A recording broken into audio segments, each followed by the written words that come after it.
Programme में आपको खुशामदीद कहते हैं। मैं असदुल्ला खान हूँ। इलेक्शन कमीशन ने माजूरी जाहिर कर दी है कि 90 दिन में इंतखाबात नहीं हो सकते। एक शेड्यूल उन्होंने जारी किया है हल्का बंदियों का, और ये शेड्यूल जो है वो 14 दिसंबर तक जा रहा है। 14 दिसंबर का मतलब ये है कि उसके बाद फिर इलेक्शन का अनाउंस होगा, इलेक्शन का शेड्यूल जारी होगा। और अगर इलेक्शन का शेड्यूल अगर 2 महीने का भी जारी होता है तो फरवरी में इलेक्शन हो सकते हैं या मार्च में हो सकते हैं। बहरहाल फरवरी से पहले तो किसी सूरत अब इलेक्शन मुमकिन नहीं है इलेक्शन कमीशन के इस ऐलान के मुताबिक। लेकिन मसला यह है कि इसके बावजूद कि नई मरदमशुमारी के अनाउंस हो जाने के बाद पाबंदी है इलेक्शन कमीशन के, वो उसके मुताबिक ही इलेक्शन करवाए, नई हल्का बंदियों के मुताबिक करवाए। लेकिन वकला तंजीमें भी ये समझती हैं और सियासी जमातें भी ये समझती हैं कि इसके बावजूद इलेक्शन 90 दिन में ही होने चाहिए और हो सकते हैं। अब पाकिस्तान बार काउंसिल ने एहतजाजी तहरीक चलाने का ऐलान कर दिया है। इस्लामाबाद बार काउंसिल ने इसको कंडेम किया है इलेक्शन कमीशन के इस नोटिफिकेशन को। इसके अलावा रजा रबानी साहब ने अपनी प्रेस रिलीज जारी की है। इसके अलावा पीपल्स पार्टी और बाकी सियासी जमातें अलग से बयान दे रही हैं कि इलेक्शन को किसी सूरत 90 दिन से आगे नहीं ले जाया जा सकता। क्या इलेक्शन को 90 दिन से आगे ले जाया जा सकता है या नहीं, इस पर कानून बड़ा वाज़ेह है। उसको हम प्रोग्राम में आगे जाके डिस्कस करेंगे कि अगर आर्टिकल 254 को के जिसके सहारे से इलेक्शन कमीशन ने ये दाग बेल्ट डाली है कि वो हल्का बंदियां करा के फिर जाकर फरवरी में इलेक्शन कराएंगे। अगरचे अभी फरवरी मार्च का भी नहीं बताया गया इलेक्शन कमीशन की तरफ से, लेकिन अंदाजा ये है कि अगर दिसंबर में हल्का बंदियां अनाउंस होंगी और फाइनल हमारे सामने आएगा रिजल्ट, तो उसके बाद कम से कम फरवरी में हो सकते हैं, उससे पहले तो नहीं हो सकते, क्योंकि 45 दिन का तो इलेक्शन का अपना भी एक शेड्यूल होता है। तो इसमें अब आर्टिकल 254 जिसका सहारा लेकर इलेक्शन कमीशन ने ये किया है, उसके बारे में सुप्रीम कोर्ट का एक फैसला आ चुका है, उसको प्रोग्राम में जरूर डिस्कस करेंगे। और दूसरा जो नायब तरामीम है उसके हवाले से आज समाअत हो रही थी। चीफ जस्टिस साहब चाहते हैं कि जाने से पहले वो इस केस का फैसला सुना कर जाएं, लेकिन मंसूर अली शाह साहब ने यह कह दिया है कि फुल कोर्ट बनाया जाए। क्या हो रहा है सुप्रीम कोर्ट में, कुछ और अहम केसेस हैं वो भी 22 के लिए फिक्स हुए हैं। कुछ बरियत की दरखास्तें खारिज करने के लिए नायब की जो दरखास्तें थीं वो फिक्स हुई हैं, मरियम नवाज, राना सनाउल्लाह और राहत चीमा के खिलाफ। ये मामला क्या है, तो इन तमाम चीज़ों में बात करेंगे। एक छोटा सा ब्रेक ले रहे हैं, ब्रेक के बाद वापस आते हैं।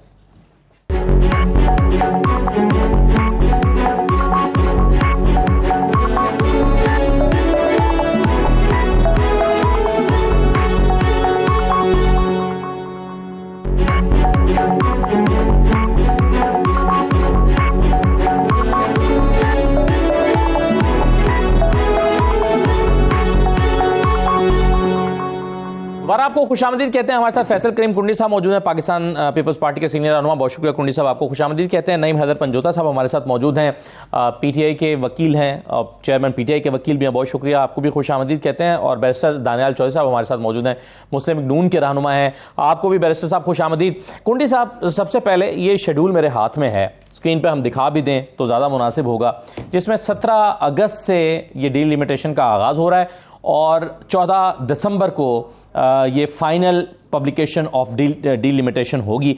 उसके बाद अगर जल्द से जल्द मुमकिन हुआ तो फरवरी में होंगे। इन 90 दिन में तो इलेक्शन नहीं हो रहे। रजा रब्बानी साहब की जो है वो प्रेस रिलीज मेरे हाथ में है, जिसमें वो कंडेम कर रहे हैं और वो कह रहे हैं कि हर सूरत में 90 दिन में इलेक्शन होना चाहिए। ये भी हमने दिखा दी है। ये दोनों चीज़ें एक वक्त में कैसे मुमकिन हो पाएंगी? बिस्मिल्लाहिर्रहमानिर्रहीम। देखें, पाकिस्तान पीपल्स पार्टी का बड़ा क्लियर एक मौक़िफ़ है और माजी में भी हमारा ये था कि 60 दिन के अंदर इलेक्शन होने चाहिए थे। पीडीएम की जमातों ने और इत्यादि जमातों की ख्वाहिश थी कि 90 दिन में इलेक्शन होने चाहिए। हमने 90 दिन की हमने असम्बली तोड़ी, मियाद पूरी नहीं की, दो दिन पहले असम्बली जो है वो डिज़ोल्व कर दी। सीसीआई की मीटिंग में देखिए, सीसीआई कॉन्स्टिट्यूशन में 90 दिन इलेक्शंस के तो हैं, लेकिन डिलिमिटेशन के मुतालिक कॉन्स्टिट्यूशन में जिक्र नहीं है। अब ये है कि ये इस डिलिमिटेशन से आप सीटें आबादी के लिहाज से नहीं बढ़ा रहे हैं, वरना बढ़ा सकते हैं, क्योंकि इसके लिए आपको कॉन्स्टिट्यूशन अमेंडमेंट करनी पड़ेगी और कॉन्स्टिट्यूशन अमेंडमेंट जो है वो पिछली हुकूमत में नहीं हो सकती थी क्योंकि कॉन्स्टिट्यूशन मेजॉरिटी नहीं थी। लिहाजा अब इस कॉन्स्टिट्यूंसी में जो आप कमो बेश आपके हल्के दाएँ बाएँ ये चीज़ जो है ये आप इलेक्शन के बाद भी कर सकते हैं। कोई कॉन्स्टिट्यूशनली ये आपको प्रोविज़न नहीं है कि आप ये खामखा करके और आप जो है इलेक्शन में जाएंगे। नहीं कुंडी साहब, लेकिन जब आप सीसीआई की मीटिंग में बैठ के ये फैसला करते हैं कि हमने अनाउंस करनी है, सेंसस को अनाउंस करना है, तो जब अनाउंस हो जाती है तो ये तो कानूनी कदगन आ जाती है इलेक्शन कमीशन के ऊपर कि उन्होंने डिलिमिटेशन करनी है, लेकिन ज़रूरी नहीं है। इसमें कोई आइन में नहीं है कि आप उसी वक्त ये जो है चीज़ें करेंगे। दूसरी बात यह है कि इसमें अगर इलेक्शन कमीशन बहुत इसमें संजीदा है तो इसमें स्टाफ बढ़ा दें। आप 2 महीने में न करें, आप 3 महीने में न करें, आप 2 महीने में कर लें, 1.5 महीने में कर लें, स्टाफ बढ़ा दें, डे नाइट शिफ्ट कर लें, क्योंकि इस वक्त इस पूरे मुल्क में जो पॉलिटिकल इंस्टेबिलिटी है और इकनॉमिकल क्राइसिस है, उसका वाहिद हल ये है कि इलेक्शंस हो, नई पार्लियामेंट है, नई हुकूमत और इस मुल्क को आगे लेकर चले। आप एडहॉक पे मुल्क नहीं चला सकते, 3 महीने 6 महीने 90 दिन 120 दिन 180 दिन, इस पे मुल्क नहीं चलते। आपने IMF के साथ एक मुआहदा भी किया है जिसमें आपको तीन स्टेप्स, पहले भी आपने माजी की हुकूमत ने भी IMF के साथ मुआहदा किया था, उसको तोड़ा था। अभी आपने मुआहदा किया IMF के साथ किया, एक किस्त आपको पिछली हुकूमत मिली, एक निगरान हुकूमत मिलेगी, एक अगली हुकूमत मिलेगी, और ये एक कमिटमेंट थी हमने IMF के साथ। आप अगर एक दफ़ा फिर इस IMF का जो है वो एतमाद को ठेस पहुँचाएंगे या तोड़ेंगे, फिर अगली हुकूमत या इस हुकूमत अगर ये अपने आप को खुदा खासा लंबा करती है तो उनको बहुत ज़्यादा मुश्किलात होते हैं। लिहाजा ये चीज़ें जो है मैं समझता हूँ कि ऐसी चीज़ें पे जो है ना वो नहीं करना चाहिए, और इस चीज़ को जो है वो इलेक्शन जो है 90 दिन में करा लेने चाहिए और इस मुल्क को आगे चलना चाहिए। लेकिन जब आप CCIM की मीटिंग में बैठे थे तो उस वक्त आपके जहन में ये बात थी कि जब हम ये सेंसस को अनाउंस कर रहे हैं तो 4 महीने का वक्त तो दरकार होगा, ये इलेक्शन तो आगे जा सकते हैं। 4 महीने का वक्त, 4 से 6 महीने का वक्त दरकार है, लेकिन ये कंपल्शन कॉन्स्टिट्यूशन में नहीं है।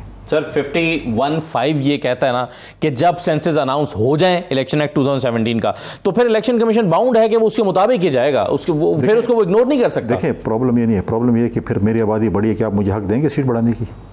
सीटें तो नहीं बढ़ सकेंगी। तो फिर तो आप कह रहे हैं कि मतलब इसी सीटों के दरमियान खेलो, इधर 1000 वोट इधर। जब आप CCI में अनाउंस कर रहे थे तो तब सोचना चाहिए। मैं ये कह रहा हूँ कि बिल्कुल नई पार्लियामेंट को आने दें, उसमें आप नई पार्लियामेंट कॉन्स्टिट्यूशनल अमेंडमेंट करें।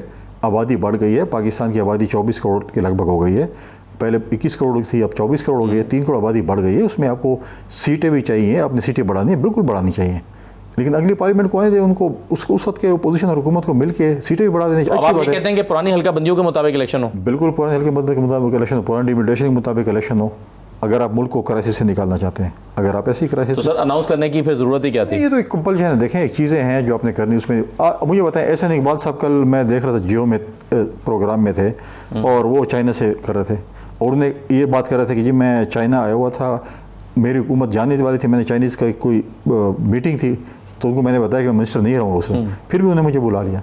तो चीज़ें देखिए, चीज़ें चलती हैं, अब ज़रूरी नहीं है कि आपकी जो चीज़ें रुक जाएंगी।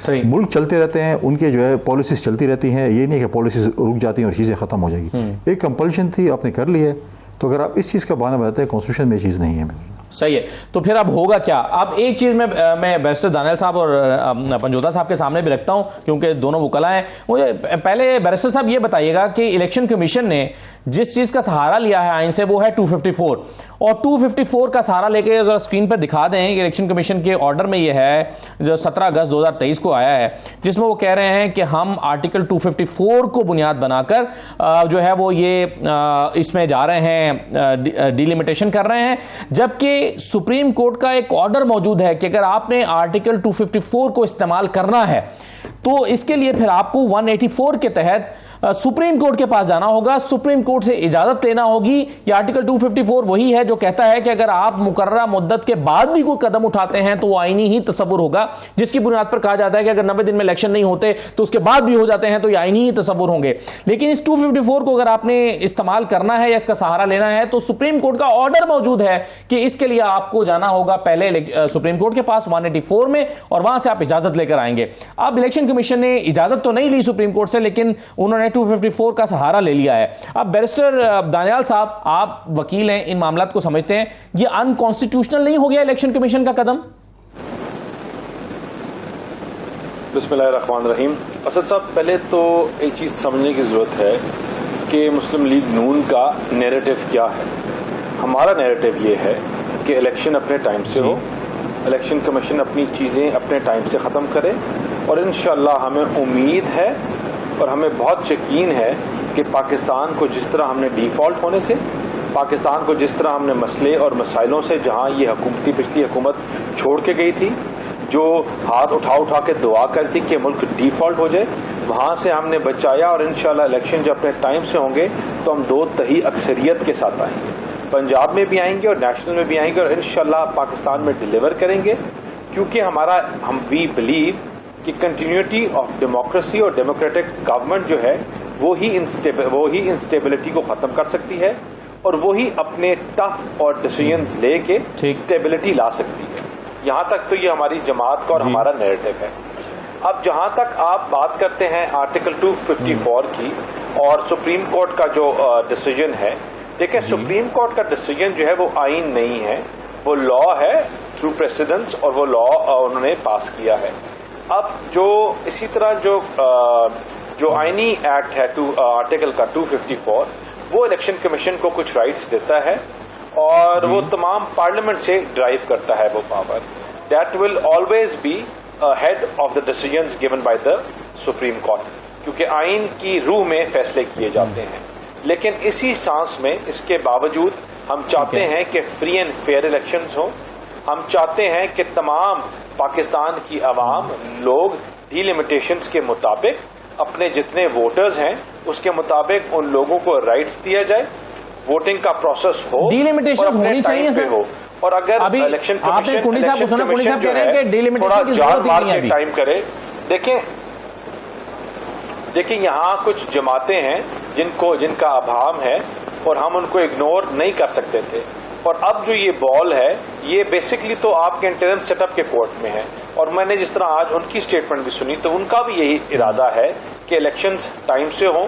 ठीक है, अगर कुछ दिन आगे होते हैं आगे पीछे तो वो देखा जा सकता है, लेकिन उनका भी यही ख्याल है और वो भी यही चाहते हैं कि इलेक्शंस अपने मुकर्ररा मुद्दत में हो और फ्री फेयर और ट्रांसपेरेंट हो। सर आपका मुतालबा ने काम किया है, फिर वो अपनी आगे कारकर्दगी और अपने आवाम के सामने। वैसे साहब आपका मुतालबा यह है कि 90 दिन में इलेक्शन हो, वक्त पे इलेक्शन हो, यह आपका मुतालबा है। लेकिन ये जो शेड्यूल जारी कर दिया है इलेक्शन कमीशन ने, आप इसको चैलेंज करेंगे? सुप्रीम कोर्ट जाएंगे चैलेंज करने के लिए? गैर कानूनी अनकॉन्स्टिट्यूशनल नहीं हो सकता ये? देखें, अभी जो सुप्रीम कोर्ट जो इलेक्शन कमीशन ने किया है और जो बात भी की है, स्टेटमेंट भी किया है, बड़ी प्रिलिमिनरी स्टेज में है। अभी मेरा ख्याल से निगरान सेटअप जो है इसके ऊपर गौर करेगी, उसको देखेगी और उसके बाद ये फैसला किया जाएगा। और फिर हमारी जमात भी तब फैसला करेगी और तमाम जो पुराने इत्तेहादिये थे उनसे भी शायद मुशावरत की जाए कि इसके ऊपर क्या हो।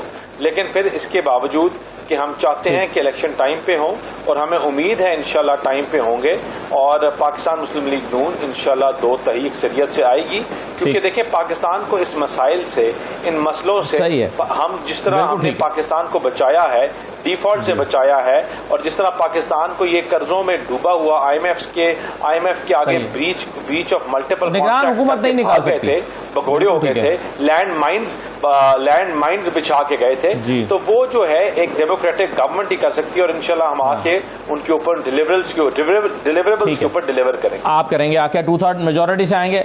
बिल्कुल सही है, बिल्कुल सही है। मगर बनजोदा साहब मुझे ये बताइए कि अब ये तो आ गया है इलेक्शन कमीशन का शेड्यूल और मैंने आपको 254 का बताया कि वो इसको इस्तेमाल नहीं कर सकते अनटिल के सुप्रीम कोर्ट के पास जाएं, तो इसको क्या चैलेंज किया जा सकता है? चैलेंज किया जाएगा, क्या होगा? देखिए, गुजारिश ये है कि सबसे पहले तो इलेक्शन कमीशन को ये जो सारा प्रोसेस आज किया जा रहा है ये पहले ही कर लेना चाहिए था, क्योंकि इलेक्शन कमीशन के जो चीफ हैं वो जाकर सुप्रीम कोर्ट में ये खुद स्टेटमेंट उस वक्त दे चुके हैं। और तो वो तो तभी करते हैं ना जी, वो तो तभी करते हैं जब ये अनाउंस पहले हो जाता है। हाँ जी, सेंसेस आप अनाउंस हुए हैं तो उन्होंने तो अभी करना था। और दूसरा आप देख लें कि पंजाब और KP में अगर इलेक्शन टाइम के ऊपर जो कि कानून आइन के मुताबिक 90 दिन है वो करवाए जाते तो आज ये दोबारा सूरत हाल ना देखनी पड़ती। आइन बिल्कुल क्लियर है, हम इसके ऊपर हमारा बिल्कुल मीटिंग हो चुकी है और हम इसको चैलेंज करेंगे। पाकिस्तान तहरीक इंसाफ चैलेंज कर रही है। ये जो 90 दिन का टाइम है उससे एक दिन भी आगे नहीं जाया जा सकता। और फ्री एंड फेयर इलेक्शन, ये जो अबूरी वज़ीर-ए-आज़म हैं उनका बिल्कुल हक़ है कि वो अपनी जो है कस्टडी में करवाएं और यही डिमांड हम करते हैं। इस हवाले से बाकायदा तौर पर लेटर भी लिखा गया जो वज़ीर-ए-आज़म बने हैं उनको कि ये जो इलेक्शन है ये बिल्कुल फ्री एंड फेयर आप करवाएं और ये आपका हक़ है। जो ट्रांसफ़र, पोस्टिंग और बाकी सूरत हाल इलेक्शन कमीशन की वो एक कहते हैं कि कार्रवाइयों के बावजूद वो की गई जो लास्ट टाइम सारी रिपीट हुई है वो रिपीट नहीं होनी चाहिए। और बिल्कुल इस आप इसको चैलेंज करने जा रहे हैं? जी बिल्कुल, डिलिमिटेशन के प्रोसेस को, या आप समझते हैं कि ये प्रोसेस होना है तो हो जाए लेकिन 90 दिन में इलेक्शन हो? देखिए, हम 90 दिन के अंदर जो इलेक्शन है वो भी कर रहे हैं, पिटीशन डाल रहे हैं सुप्रीम कोर्ट के अंदर, और दूसरी जो ये नोटिफिकेशन जारी हुआ है इसको भी हम इसमें वैसे कुंडी साहब एक और भी चीज़ है, कुछ लोग ये भी समझते हैं कि ये जो CCI की मीटिंग है ये भी नहीं हो सकती थी क्योंकि इसमें 2 वज़ीर आला ऐसे बैठे हुए थे जिनका ये इख्तियार ही नहीं है कि वो पॉलिसी डिसीजन में हिस्सा लें, तो उनका बैठना ही अनकॉन्स्टिट्यूशनल है। देखें ये इसमें जो इनका जो रूल्स कहें या जो भी कहें उसमें ये चीज़ नहीं है, साइलेंट है। इखलाकी तौर पर नहीं बैठ सकते, मैं समझता हूँ इखलाकी तौर पर इसलिए नहीं बैठ सकते क्योंकि उनको मैंडेट हासिल नहीं है अवाम का, पंजाब की वज़ीर आला को और KP के वज़ीर आला को। वो इलेक्टेड नहीं है, उनके वो किसी पार्टी की नुमाइंदगी नहीं कर रहे या उनकी हुकूमत नहीं उस सूबे में, इसलिए वो एक कायम मकाम या कहें या जो इंटर्म गवर्नमेंट है उसके जो है वो चीफ मिनिस्टर हैं जिसको पास अवाम का मैंडेट नहीं है सूबे का कि उनका केस जाके वो रिप्रेजेंट कर सकें। लिहाजा वो इखलाकियात के दायरे में आता है। कोई कॉन्स्टिट्यूशनल बाउंडिंग इस चीज़ की मैंने नहीं देखी, मैं देख रहा था लेकिन उसमें मुझे नज़र नहीं आ रहा क्योंकि इसमें चीज़ साइलेंट है।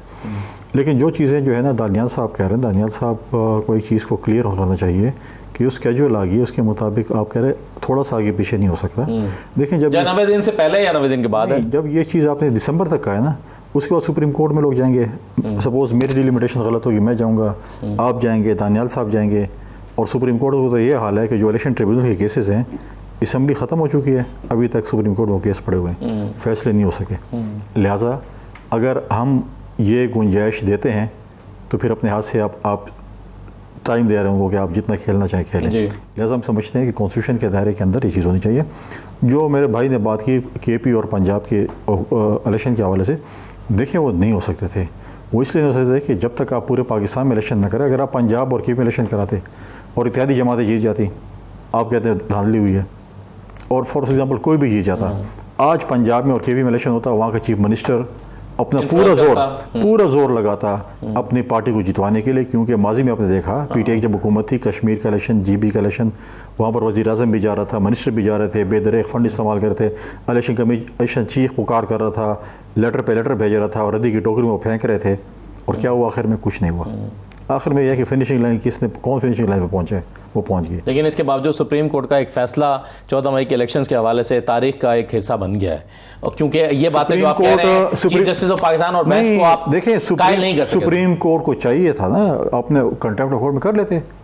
जब वो ये कर सकते हैं कि जो है आप लाएं बंदे को, मेरे जजेस के रास्ते से मर्सिडीज़ में लाएं, उनको जो है रेस्ट हाउस में रखें, उनको पुलिस लाइन में रखें, उनको ये खाना दें, उनको ये लोग मिलें, उनकी आप पहली दफ़ा, मुझे नहीं पता, मुझे पहली दफ़ा ऐसे नज़र आ रहा है कि लीगल उसमें पहली दफ़ा कोई बंदा जो है रिमांड पे उसको पेश किया जाए, उसकी ज़मानत हो जाए, तो ये सब कुछ हो सकता था।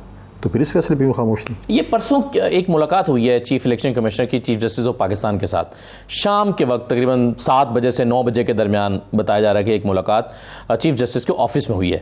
उस मुलाकात के बाद अगले दिन चीफ इलेक्शन कमिश्नर जो है वो ऐलान कर देते हैं कि हम तो शेड्यूल दे रहे हैं, इलेक्शन नहीं हो सकता 90 दिन के अंदर। इससे क्या तासुर लिया जाए कुंडी साहब, कि एतमाद में लिया गया चीफ जस्टिस को? नहीं, नॉर्मल देखें, अब कई मुलाकातें चीफ जस्टिस की और चीफ इलेक्शन कमिश्नर की होगी, बाकी लोगों के साथ भी करेंगे। उनकी जो जॉब डिस्क्रिप्शन है वो उसको उनको इजाज़त देती है कि आप मुलाकात करें, बहुत से मामलात जो है वो करेंगे। और हम मेरे पास जो उनका रिकॉर्ड चीफ इलेक्शन कमिश्नर का, जो मैंने उनकी जो चीज़ें देखी, जब वो ऑफिसर भी थे, जिस किस्म के भी थे, वो बड़े अपरेट ऑफिसर रहे हैं। हम इस पर गिला इसलिए नहीं कर सकते, और ये तो डेफिनेटली नहीं कर सकते, इनके लगाए हुए हैं। हमें जो ताने देते थे कि फलां बंदा तो आप लोग लगाए हैं, तो मतलब ये है कि हम ये चाहते हैं कि चीफ इलेक्शन कमिश्नर बड़े अपराइट आदमी है, और वो ये जो है चीज़ जो है ये जो इस वक्त एक अभाम बना हुआ है और मुल्क में एक अनसर्टेनिटी बनी हुई है, उसका वाहिद हल ये चीज़ कर सकते हैं कि एक फ्री एंड फेयर इलेक्शंस मुल्क में हो और मुल्क आगे की तरफ चले। सर, अब एक मसला ये है कि एक तहरीक का चलाने का ऐलान किया गया है। ज़रा मैं कुछ प्रेस रिलीजेस आपको दिखा देता हूँ, फिर मैं सवाल रखता हूँ। एक प्रेस रिलीज आई है पाकिस्तान बार काउंसिल की तरफ से, और पाकिस्तान बार काउंसिल ने जो लफ्ज़ इस्तेमाल किया वो किया है कि strongly condemned the decision of election commission of Pakistan to delay election beyond constitution limit of 90 days. अच्छा, फिर आप इस्लामाबाद बार काउंसिल का अगर आप प्रेस रिलीज देखें तो उसमें भी जो लफ्ज़ इस्तेमाल किया गया है वो यही कंडेमनेशन का लफ्ज़ इस्तेमाल हुआ है कि strongly condemned the decision of election commission of Pakistan. अच्छा, फिर इसके बाद आप लाहौर बार एसोसिएशन की एक प्रेस रिलीज अगर देख लें तो वो कह रहे हैं कि जी वकला के ऊपर छापे मारे जा रहे हैं, और जब तक ये छापे नहीं रोके जाएंगे पुलिस को हम अदालतों के अंदर दाखिल नहीं होने देंगे। ये लाहौर बार एसोसिएशन की एक प्रेस रिलीज जारी हुई है। और साथ ही साथ पाकिस्तान बार काउंसिल ने यह ऐलान किया है कि हम एक तहरीक शुरू करेंगे अगर इलेक्शन 90 दिन से ऊपर जाते हैं। अब एक तहरीक 2007 में चली थी, बैरिस्टर दानियाल साहब 2007 में जो तहरीक चली थी उसमें तमाम सियासी जमातें वकला तहरीक का हिस्सा बनी थी, तो वो तहरीक कामयाब हुई थी। अब अगर 90 दिन में इलेक्शन नहीं होते, पाकिस्तान बार काउंसिल या Pakistan supreme court bar association या बाकी तंजीमें अगर कोई तहरीक चलाती हैं, तो क्या पाकिस्तान मुस्लिम लीग नून इसका हिस्सा बनेगी इस तहरीक का? देखें, पहली चीज़ एक असद साहब जो चीज़ अंडरस्टैंड करने की है कि ऐसी कोई चीज़ जो पाकिस्तान की सॉवरेंटी को, हमारी मईशत को और हमारी इस सिस्टम को डीरेल करने का हो या उसमें कोई चीज़ उसको ख़राब करने की हो, तो पाकिस्तान मुस्लिम लीग नून उसका हिस्सा नहीं बनेगी। हम क्या चाहते हैं? हम चाहते हैं कि सबसे अटमोस्ट इम्पॉर्टेंट चीज़ और हमारी सबसे कि आइन और कानून की पासदारी हो। फिर हम चाहते हैं कि मईशत बेहतर हो, ऐसा कोई एक्ट ना किया जाए जिससे मईशत को नुकसान पहुंचे। हमने ये मुल्क में हड़तालों की, जलाओ घेराव की, मुल्क को बंद करने की सियासत करके और जो कर चुके हैं उनका भी अंजाम देख लिया और हमने देखा है कि उसका नुकसान सवाए आपके मुल्क के किसी और चीज को नहीं होता। हाँ, हम अपनी आवाज बुलंद करेंगे, हम अपने शोज पे बैठ के शायद शोर भी डाल दें, हम जो प्लेटफॉर्म्स अवेलेबल हैं, लेकिन शायद तहरीकों का हिस्सा ना बने, क्योंकि हम चाहते हैं कि पाकिस्तान मजबूत हो, हम चाहते हैं ये मुल्क की मईशत मजबूत हो और हमने जो मुश्किल फैसले किए और जो हमने ये इस मईशत को डिफॉल्ट होने से इस मुल्क को बचाया, वो इसलिए नहीं बचाया कि हम अपनी इन छोटी छोटी चीजों के ऊपर सियासत करें और मुल्क को पीछे लेके जाएं। हम चाहते हैं कि बैठ के सही है दानियाल साहब के वकला ने जो हड़ताल का ऐलान के साथ फैसले तहरीक चलाने का इनफैक्ट ऐलान किया है, वैसे साहब उन्होंने पुरानी तहरीक का असद साहब सबसे आसान जो चीज है ना, मेरा सवाल आपसे सबसे आसान, मेरा सवाल ले लेना, सबसे आसान चीज है जी जी जी जी मेरा सवाल आपसे ये था, मैं इनफैक्ट कहना ये चाह रहा हूं कि आप एक तरफ ये कहते हैं कि हम इसको चैलेंज भी नहीं करेंगे, आप कहते हैं कि हम तहरीक भी नहीं चलाएंगे, आप कहते हैं कि इलेक्शन भी टाइम पे होने चाहिए। इससे तासुर ये मिलता है कि आप बुनियादी तौर पर ऊपर से तो ये कह रहे हैं या दिखावे के लिए तो कह रहे हैं कि इलेक्शन टाइम पर होने चाहिए, लेकिन उसके लिए कोई जिद्दोजहद नहीं करना चाहते, और अगर आप चाहते हैं कि अगर डिले भी हो जाए तो खैर है, हमें सूट करते हैं। अच्छा साहब, बिल्कुल भी नहीं। हम देखें, सबसे आसान काम क्या है सियासत में? ऐलान जंग करना, कोई चीज तोड़ देना या कोई रिश्ता खत्म कर देना। हम क्या चाहते हैं कि बैठ के मुज़ाकरात हो, बैठ के कंसेंसस के ऊपर आए, तमाम अपोजिशन की जमातें मिल के बैठ के फैसला करें और हम एक पढ़े लिखे एक अच्छे माशरे की तरह हम एक प्रेसिडेंट सेट करें और हम सबको साथ लेके चलें कि अगर इलेक्शन कमीशन और जो इंटरिम सेटअप कहता है कि 5 दिन का डिले है, 7 दिन का डिले है, 10 दिन का डिले है और तमाम जमातें जो हैं वो इत्तेफाक करती हैं, तो हमने क्यों जलाओ गिराओ, क्यों मुल्क को बंद, क्यों एहतजाज, क्यों ये इन तमाम चीजों अपनी एनर्जी और वो लगाएं कि हम देखें ना, जलाओ घेराओ तो किसी का आर्गुमेंट ही नहीं है। पॉलिटिक्स वो तो सबसे पहली चीज जो है, देखें असद साहब के पाकिस्तान पॉलिटिक्स में सबसे पहली चीज है नेगोशिएशन, और अगर नेगोशिएशन फेल हो जाए तो फिर नेगोशिएशन, और अगर फिर नेगोशिएशन फेल हो जाए तो फिर negotiation. Politics is an art, और वो आर्ट यही कहता है कि हम बैठ के चीजों को मुफाहमत के साथ आगे लेके चले और इंशाल्लाह मुफाहमत के साथ लेके चलेंगे। अगर हमने इतने इत्तेहादियों को यहाँ तक लेके पहुंचाया है, मुल्क को डिफॉल्ट होने से बचाया है, मुल्क को यहाँ तक बेहतरी तक लेके आए हैं, तो इंशाल्लाह इन तमाम जमातों के साथ हम इकट्ठे, हम हुकूमत के साथ, हम तमाम जमातें हुकूमत के साथ बैठेंगे और इंशाल्लाह एक middle ground, we will come to a middle ground where हम आप आराम से बैठ के फैसले कर सकते हैं। दरमियानी रास्ता आप कहते हैं ना, फरवरी ना नवंबर, सही है। लेकिन मौजूदा साहब ये पहले भी आर्गूमेंट, जब पंजाब के इलेक्शन बात हो रही थी तो आर्गूमेंट ये आता था कि जी अगर 5 साल बेयर मिनिमम की बात होती थी, लेकिन उसमें सुप्रीम कोर्ट के अंदर खड़े होकर फिर बहुत सारे वकला ने कहा कि देखें जी, अगर तो 90 दिन से ऊपर एक दिन भी चला गया है तो फिर 10 दिन भी जा सकता है, फिर तो 20 दिन भी जा सकता है, फिर क्या कदगन है कि जी आपने फिर 90 दिन में करा, जब 90 दिन में नहीं हुआ तो फिर 2 महीने भी आगे जा सकता है, इससे क्या फर्क पड़ता है?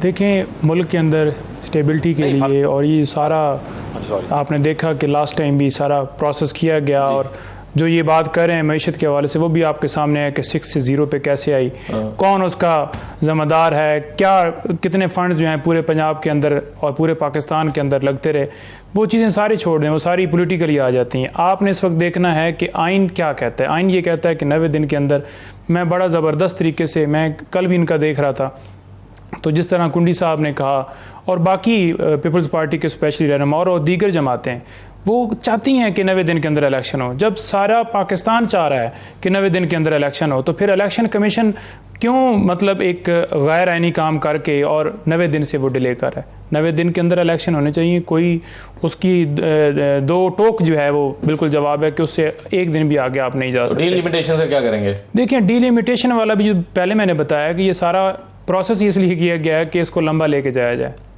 और आपकी इकॉनमी आपकी देख लें कि किस कदर पेट्रोल की कीमतें, बाकी आपकी रोज़मर्रा की ज़रूरियात, बिजली के बिल जिस तरह से आ रहे हैं, गरीब तो बिल्कुल बेचारा पिस के रह गया।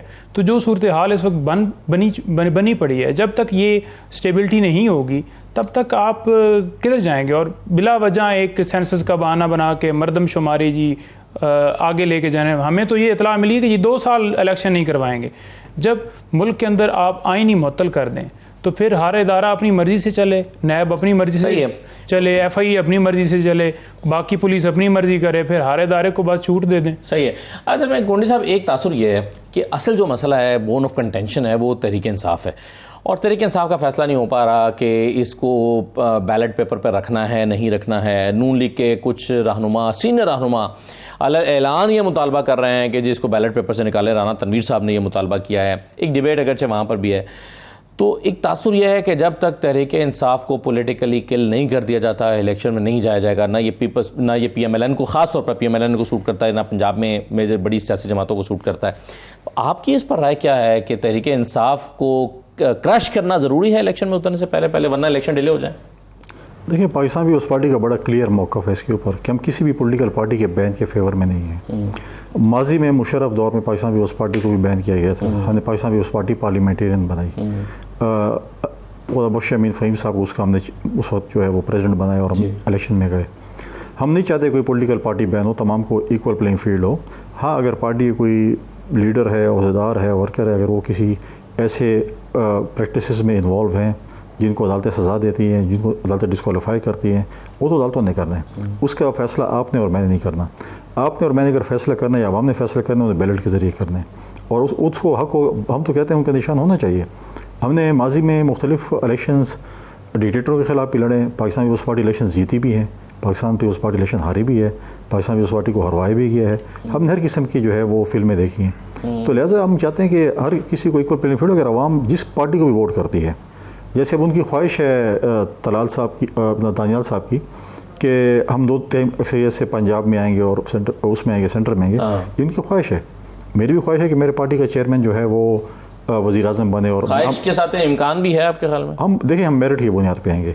हम मेरिट की बुनियाद पे आएंगे। हम मेरिट ये है कि जब हम इलेक्शन में जाएंगे, हमारे जब नंबर गेम हम दिखाएंगे अपनी इत्तेहादी जमातों को, जो भी उस वक्त की इत्तेहादी जमातें होंगी, कि हमारे ये नंबर्स हैं और आपके नंबर कम है, हमारे नंबर ज़्यादा हैं, तो हमारा जमहूरी हक बनेगा। इनकी ख्वाहिश होगी कि इनकी पार्टी का वज़ीर आज़म आ जाए। हर जमात की पार्टी का ख्वाहिश है कि उनके वज़ीर आज़म आ जाए। अभी भी अगर आप देखें अदम एतमाद में PMLN के नंबर ज़्यादा थे। मेजॉरिटी इत्तेहादी जमातों ने कहा कि हमारी गारंटी जो है आसिफ अली ज़रदारी साहब लें, हमने ली, लेकिन नंबर PMLN के ज़्यादा थे। इनका हक बनता था कि जो वज़ीर आज़म ये लाते, इन्होंने शहबाज शरीफ साहब को वज़ीर आज़म बनाया। जब कल हमारे नंबर ज़्यादा होंगे तो हम मेरिट पे जाएंगे, हम बोलेंगे कि हमारा मेरिट बनता है और हमारे पार्टी के जो चेयरमैन उसको वज़ीर आज़म बनाना चाहते हैं। तो ये तो जब इलेक्शन होंगे तो अवाम ने फैसला करना है कि किसको उन्होंने हुक्मरानी करनी देनी है। तो लिहाजा जो भी है एहतसाब है, जो भी है वो अवाम ने करना है। सियासतदानों का एहतसाब हर 5 साल बाद अवाम करती है वोट के ज़रिए। तो मैदान लग जाने दें। हम तो कहते हैं जल्द से जल्द इलेक्शन हो और जिस जमात को भी अवाम वोट करती है उसको आने दें। लेकिन एक चीज़ अच्छी है, हम कहते हैं कि जो इस वक्त निगरान हुकूमत आई है, कल काबीना भी आ चुकी है, वज़ीर आज़म भी आ चुके हैं। वज़ीर आज़म एक, मैं समझता हूँ कि एक यंग वज़ीर आज़म है, पॉलिटिकल। मैंने खासकर कहा कि पॉलिटिकल वज़ीर आज़म सियासतदान होना चाहिए, ताकि उसको एहसास होता है कि सियासतदानों पे क्या गुजरती है। सही। और हम इस उम्मीद के साथ कि वो RTS का स्विच नहीं ऑफ होने देंगे, वो RO इलेक्शंस नहीं होने देंगे, वो बैलेट बॉक्सेस चोरी नहीं करने देंगे, वो बिल्कुल स्ट्रेस करेंगे कि जिसके वो वोट पड़ा है उसी का गिना जाए, किसी और का ना गिना जाए। तो बहुत सी ऐसी मुश्किलात जो माजी में हुई हैं, वो जो है मैं समझता हूँ कि अब दोबारा रिपीट नहीं की जाएगी। क्योंकि काकड़ साहब एक नौजवान हैं, वज़ीर आज़म हैं, तारीख़ लिखी जा रही है इस मुल्क में एक और वो देखते हैं कि तारीख़ के किस किस्म की तारीख़ वो अपने खाते में लिखना चाहते हैं। और साथ में उसकी कैबिनेट भी है। आप भी देखें जो कैबिनेट आई है, मैं समझता हूँ कि एक ऐसी कैबिनेट है जो कि उस फील्ड के माहिर हैं। तो चंद दिन चलने दें, फिर उसके ऊपर हम डिबेट करेंगे किस किस्म की कैबिनेट है, हुकूमत क्या जो है अज़ाइम में क्या है। लेकिन जो मुझे नज़र आ रहा है, मैं समझता हूँ कि पॉजिटिव कैबिनेट है, पॉजिटिव प्राइम मिनिस्टर। लेकिन आज एक तो अनाउंसमेंट आ गई ना उनकी तरफ से, काबीना के बाद, फैसले के बाद जो प्रेस कॉन्फ्रेंस हुई है, उसमें वज़ीर इत्तलात ने बताया कि जी ये इलेक्शन का वक्त पर होना ये हमारा काम ही नहीं है, ये तो इलेक्शन कमीशन का मैंडेट है। इलेक्शन कमीशन जब अनाउंस करेगा तो तब होगा। तो अब जब अगर वो 2 साल के लिए खुदा ना खासा डिले हो जाता है, या 1.5 साल के, या 1 साल के लिए, तो बात यही है क्योंकि इलेक्शन कमीशन की काम है और वज़ीर आज़म और काबीना का यही हुआ है कि उसको स्ट्रेस करें, उनको जो सहूलियात चाहिए वो दें और इलेक्शन जो है वो फिल फॉर कराएं। तो ये हुकूमत चीज़ें देती है ना, तो हम इसीलिए हमने कहा कि ये कह रहा हूँ ना कि हुकूमत ने तो अपना माइंड वाज़े कर दिया है। नहीं, हमें गरज नहीं है कि इलेक्शन देर से होगा तो कोई फ़र्क नहीं पड़ता। मैं समझता हूँ कि सोलंकी साहब एक बड़े जमहूरी आदमी हैं। हमने उसके साथ बहुत टीवी प्रोग्राम्स भी किए, हमने उसके बहुत से ट्वीट्स भी देखे हैं। तारीख लिखी जा रही है, सबसे वन लाइनर ये कि तारीख लिखी जा रही है। ठीक है, चलिए एक छोटा सा ब्रेक लेते हैं, ब्रेक के बाद वापस आते हैं।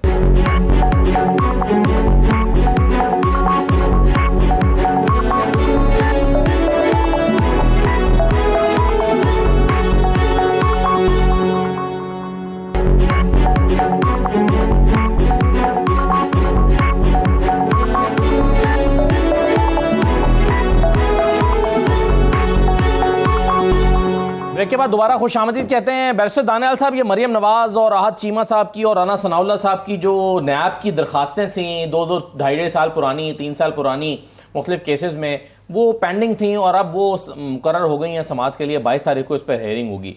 ये क्या है? ये इंफ्रैक्चर्स हो चुकी हैं, ये बिल्कुल ख़त्म करने के लिए लगाई जा रही हैं कि चलिए इसको निपटा दिया जाए, या हवाओं का रुख तब्दील हुआ है? ये क्या हुआ है? आप इसको कैसे देख रहे हैं, इनको जो समाअत के लिए मुकर्रर हो गई हैं? असद साहब देखिए, हमने तो इनकी आज चीखें निकल आई या इनके आंसू निकल आए 4-4 दिन जेल में रहने के बाद। हमारी जमात का कोई सीनियर लीडर ऐसा नहीं है जो इसने 2 साल 2.5 साल जेल में गुजारा। इन्हीं काल कोठरियों में टाइम गुजारा, इन्हीं कत्ल की काल कोठरियों में गुजारे, और यहाँ इन्होंने उम्र कैदे भी हमारी भी जमात के भाइयों ने और हमारे कुलीग्स ने। देखें, जहाँ तक हमारी जमात का सवाल है, हम लोगों ने ये जितनी पॉलिटिकल विक्टिमाइजेशन थी इसको फेस किया और अभी तक करते आ रहे हैं। और इसी तरह मरियम नवाज साहिबा का जो केस था वो भी दुनिया के सामने था, पाकिस्तान के हर बंदे के सामने था, लॉ एंड जस्टिस के सामने था। लेकिन वही बात है कि justice delayed is justice denied. तो आज 3-3 सालों बाद अपीलें लग रही हैं and we are very hopeful कि अल्लाह ताला खैर करेगा, अल्लाह ताला इसमें बेहतरी करेगा और इंशाअल्लाह वो होगा जो बेहतरी के लिए, और वी आर वेरी होपफुल कि इंशाअल्लाह ठीक होगा, बेहतर होगा। लेकिन जो भी होगा हमने तब भी मंजूर किया और हम आगे भी मंजूर करेंगे। सही है, बिल्कुल ठीक है। एक और भी आज चीज़ हुई है, ये नैब तरमीम का केस चल रहा है, इसकी 46वीं बंजोता साहब 46वीं समाअत थी और 46वीं समाअत में मजलिस मंसूर अली शाह साहब ने आकर कहा है कि जी फुल कोड बनना चाहिए। ये अब आप इसको, वैसे आपकी एज अ लॉयर क्या ओपिनियन है कि अब ये फुल कोर्ट में जाएगा, ये दोबारा से समाअत शुरू होगी? क्योंकि चीफ जस्टिस साहब चाहते हैं कि जो चेयरमैन पीटीआई की दरख्वास्त है नैब तरामीम वाली, वो इसका फैसला सुना कर जाएं। देखें, इसमें बिल्कुल वाज़ेह है कि अगर ये पॉइंट पहले उठाया जाता जब स्टार्ट हेयरिंग थी तो उस वक्त तो बात समझ भी आती थी, लेकिन अब इसके अंदर क्योंकि तमाम तरफ से दलाइल आ गए और फाइनल जो आर्गूमेंट्स के लिए कि फ़ाइनल आपने जो नोट है वो इन रिटन फॉर्म में आप दे दें, ख्वाजा हारिस साहब ने जमा करवाना था, तो इस वक्त तो फैसले का टाइम है ना। अब तो आप ये यूँ समझ लेना कि एक पूरा केस मुकम्मल हो चुका है, हर तरफ से दलाइल आ चुके हैं, और जब फैसले का टाइम आया तो उस वक्त जस्टिस साहब कह रहे हैं कि जो है वो फुल कोर्ट बनाए, तो वो कोई मंतक समझ नहीं आती। और अगर फुल कोर्ट चीफ साहब, क्योंकि उनका इख्तियार है, और अगर फुल कोर्ट इस मौके पे बनती है तो फिर आप स्टार्ट से लेकर जो है वो सारा एक प्रोसेस करेंगे, तो वो उसकी ज़रूरत नहीं है, क्योंकि ये अगर एतराज़ होना था तो पहले हो जाता।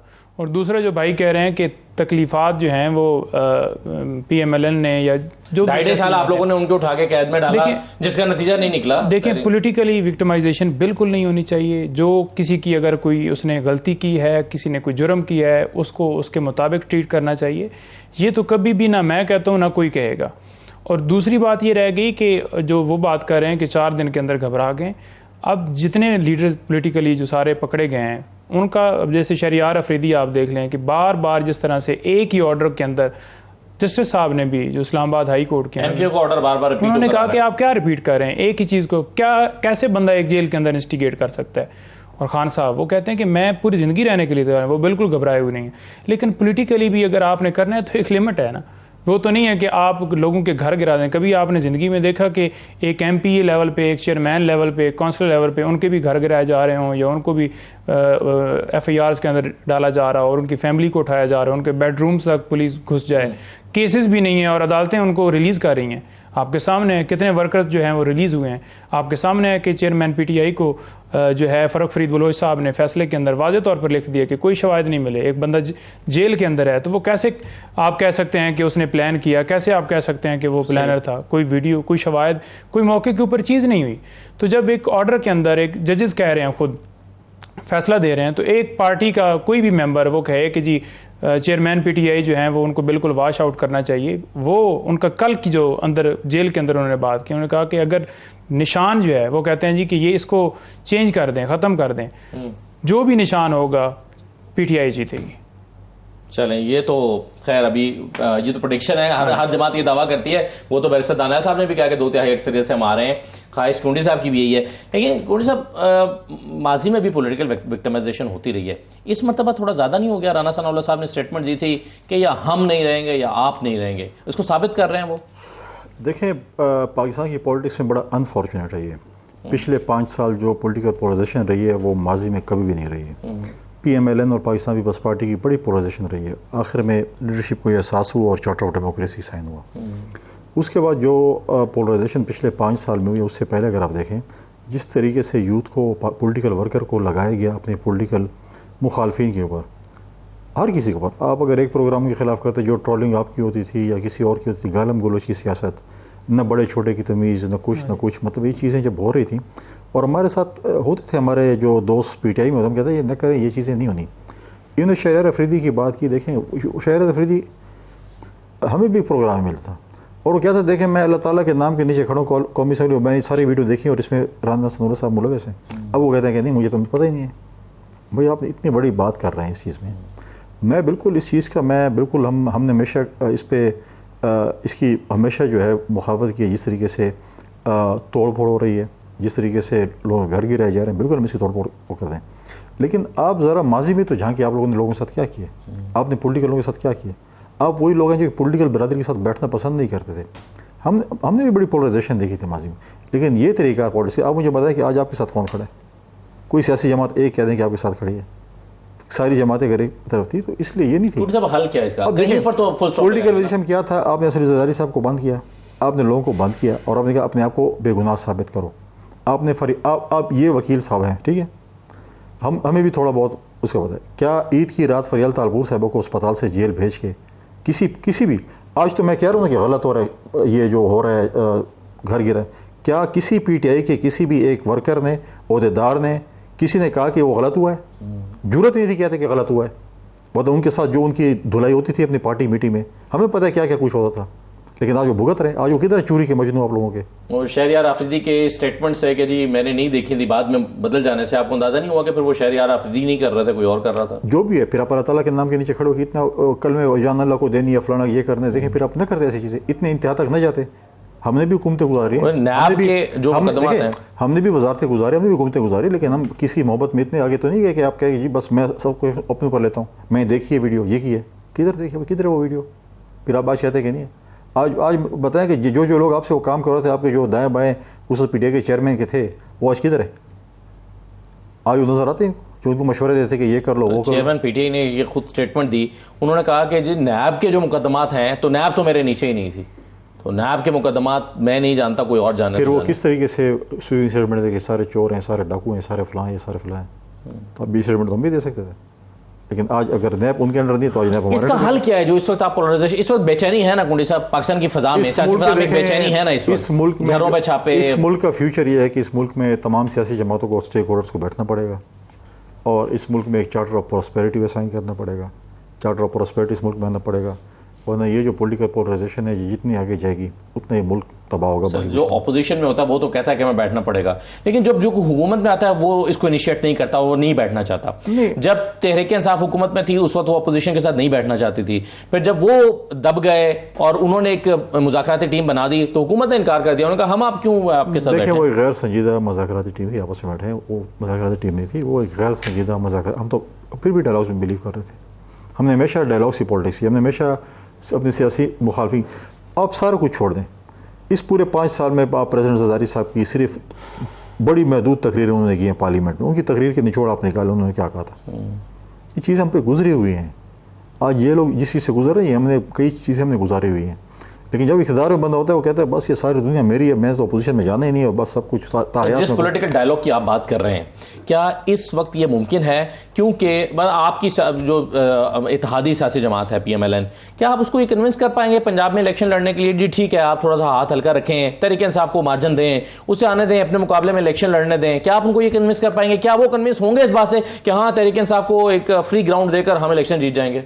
देखें, ये किसी की ख्वाहिश नहीं है। मैं कहता हूँ कि यार मैं किसी को भी, मैं भी उस पार्टी, मैं कहता हूँ सारी जमातों को ख़त्म कर दें और मुझे पूरे पाकिस्तान में इलेक्शन पीपल्स पार्टी को, ये नहीं था। आपकी ख्वाहिश पे कोई जमात आ नहीं सकती, आपकी ख्वाहिश पे कोई जमात जा नहीं सकती। आपने डायलॉग्स की बात की, आपको पता है कि इसी हुकूमत जब फॉरेन मिनिस्टर थे बिलाल भुट्टो ज़रदारी साहब, और फिर पार्लियामेंट में ज़रदारी साहब खड़े होकर उन्होंने कहा कि हमें पॉलिटिकल डायलॉग्स करने चाहिए, और फिर वही PTI की कमेटी थी जो आई थी और डायलॉग्स भी की, हमने अपने इत्तेहादियों को उस वक्त भी राज़ी किया। लेकिन चीज़ है कि आप हर वक्त अगर आपकी तरफ जो है ना वन वे ट्रैफिक हो तो वन वे ट्रैफिक पे नहीं चल सकती। आप अगर बोलें कि अरे मेरी मर्ज़ी पे अगर आप चलते तो ठीक है, आपकी मर्ज़ी पे नहीं चल सकता, तो इस किस्म की जो है चीज़ें नहीं होती।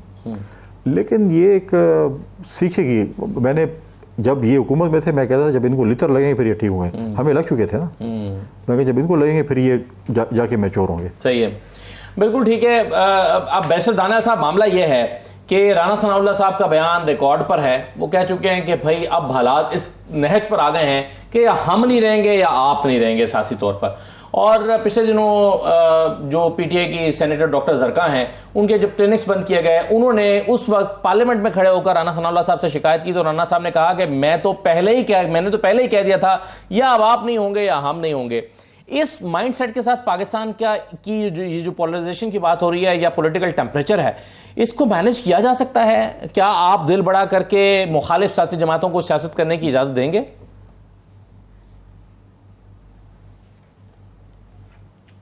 भाई उन्होंने बोला कि पॉलिटिकल विक्टिमाइजेशन पीक पे हो रही है और किस तरह लोगों के घर गिराए जा रहे हैं। मैं इनको याद दहानी करना चाहता हूं कि इमरान खान साहब ने यही किया हमारे रहनुमाओं के साथ, हमारे लीडर्स के साथ, यही किया लाहौर में। और मैं और दूर तक क्यों जाऊं, मेरी अपनी शादी के दिन कुंडी साहब शायद उस दिन आए हुए थे या नहीं आए हुए थे, आई वाज इनवाइटेड, लेकिन इन्होंने मेरा घर की दीवारें गिराई। इन्होंने मेरी अपनी वलीमे के दिन इन्होंने बाहर पुलिस खड़ी कर दी, एंटी करप्शन वाले, और मेरे ऊपर पर्चा करके दे वर ट्राइंग टू अरेस्ट अस। इन्होंने घरों की दीवारें गिराई, इन्होंने घर गिराए यार। और इसको कहते हैं, इमरान खान साहब कहते हैं कि मुझे पता नहीं था। उसकी मॉनिटरिंग शहजाद अकबर के थ्रू इमरान खान खुद डायरेक्ट कर रहा था। ACs DCs, वो इतना छोटा बंदा है जिसका नाम इमरान खान है, वो इतना छोटा बंदा है कि वो हर चीज को खुद मॉनिटर करता था। मैंने खुद कॉल सुनी है, हमारे एक दोस्त थे जो वहां मौके पे थे, उनके साथ एक बंदा बैठा था जिसने शहजाद अकबर ने माइक ऑन करके इमरान खान पूछा था कि आपने अभी तक फलां बंदे को फलां को क्यों नहीं अरेस्ट किया। ये इनकी जहनी कैफियत है, और ये जहनी कैफियत इसलिए क्योंकि इनकी दिमाग में ये बीमारी है और आज उनका इलाज हो रहा है। इनके साथ क्या पॉलिटिकल विक्टिमाइजेशन हुई है? इमरान खान को आज 4 दिन नहीं हुए, इनके किसी बंदे को मुझे आप बात बताते, शहरियार अफरीदी मेरा भाई है, ये तो ये भी नहीं कह सकते, ये जो हमारे साथ चलते थे हमारा फोन उठाने से डरते थे, हम तो ढंके की चोट पे कहते हैं कि जो गलत है वो गलत है, जो ठीक है वो ठीक है। लेकिन मुझे एक बात बताएं कि आप इन लोगों ने जो हाल किया लोगों का, ये तो उनके सामने अपनी जमात के सामने स्टेटमेंट नहीं दे सकते थे। ये गंदी बात ना करें, गाली ना दें तो इनको शाबाश शाबाश नहीं मिलती थी, इनकी परवरिश और इनकी ट्रेनिंग ये थी कि आप जाके बुरा भला कहें। ये टॉक शोज में कहते थे इनको पट्टे डालो। हम मुझे बताएं कि ये जुबान हम लोगों ने इस्तेमाल की, हम लोगों ने इसको फिरोग दी।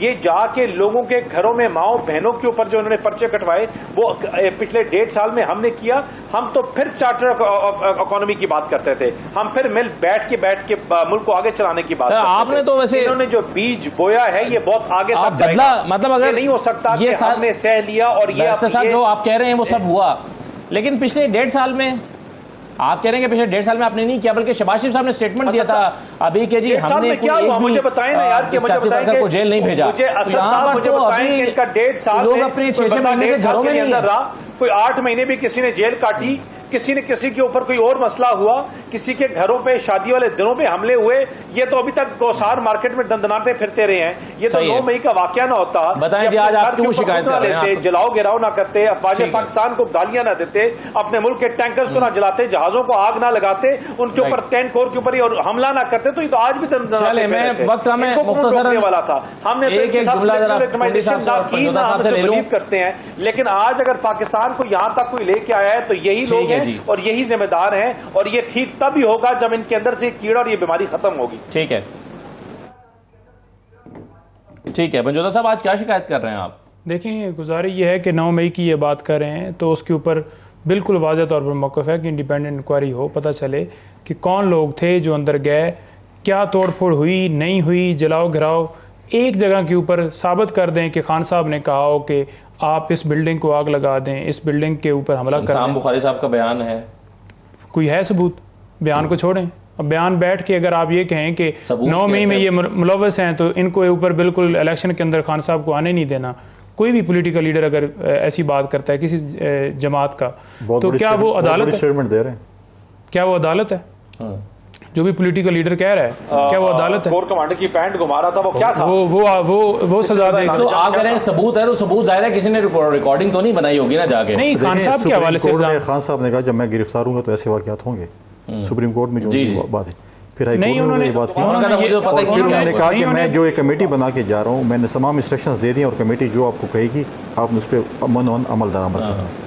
ये उन्होंने कहा था सुप्रीम कोर्ट में, आप मौजूद थे शायद। उन्होंने कहा था कि अगर मुझे दोबारा पकड़ा गया तो मैं रोक नहीं सकता लोगों को ये सब होने से। देखिए, उस वक्त तक उन्होंने संगीनी का अंदाजा नहीं था मामले। उन्होंने हमेशा ये कहा है कि पुरअमन एहतजाज आइन हमें इजाज़त देता है, और अगर मेरी गिरफ्तारी जो थी वो गैर कानूनी थी तो लोगों ने पुरअमन एहतजाज तो करना था। अब किसी ने जाकर अगर हमला किया है तो मैंने तो नहीं उन्हें कहा कि कोई हमला जाकर करे, और किसी ने अगर किया है तो उसके ऊपर आप बिल्कुल इंडिपेंडेंट इंक्वायरी करें और दूध का दूध और पानी का पानी हो जाए। सही है। अच्छा कुंडी साहब, आखिरी बात ये कि शुरू जहां से बात हुई थी, अगर इलेक्शन 90 दिन में नहीं होते, पीपल्स पार्टी का लाहेअमल क्या होगा? देखिए, पीपल्स पार्टी ग्राउंड पे कोई आपकी एक्टिविटी? डेफिनेटली पीपल्स पार्टी इस पे बिल्कुल, अगर 90 दिन में इलेक्शन नहीं होते, पीपल्स पार्टी की कोर कमेटी सीनियर लीडरशिप बैठ के इस पे फैसला करेगी कि उनका फ्यूचर का लाहेअमल क्या होगा। तो कोर कमेटी ने फैसला करना, लीगल टीम के साथ बैठ के हमारी जो कमेटी है, अदालत में जा सकते हैं, सड़कों पे आ सकते हैं, सारे ऑप्शन हमारे लिए खुले हैं। हम हर ऑप्शन हमारे लिए, क्योंकि हमने माजी में ये सब तमाम सियासतें हमने की हैं, तो ये चीज़ें जो है हमारे लिए तमाम ऑप्शन खुले हैं। लीडरशिप ने फैसला करना है कि हमने फ्यूचर में इस पर क्या करना है। और आपकी ज़ाती राय इस पर क्या है? ज़ाती राय मैं पार्टी के अंदर ही दूंगा ना। आप ज़ाती तौर पर समझते हैं कि इसको चैलेंज होना चाहिए? ज़्यादा तौर मैं कहता हूँ कि चैलेंज तक नौबत नहीं जानी चाहिए, और इलेक्शन कमीशन और इस हुकूमत को स्ट्रेस करना चाहिए, इलेक्शन कमीशन को, इलेक्शन कमिश्नर को भी ये देखना चाहिए कि इलेक्शन जो है हो जाने चाहिए, और ये चीज़ जो है जो इस वक्त पूरा एक अनसर्टेनिटी बनी हुई है, इसका जो है वो हल निकाल लेना चाहिए उसको। बहुत शुक्रिया फैसल करीम कुंडी साहब, बैरिस्टर दानियाल साहब और नईम हैदर पंजोर साहब, बहुत शुक्रिया प्रोग्राम में शिरकत करने के लिए। नाज़रीन, आज का प्रोग्राम था, इजाज़त दीजिए, अल्लाह हाफ़िज़।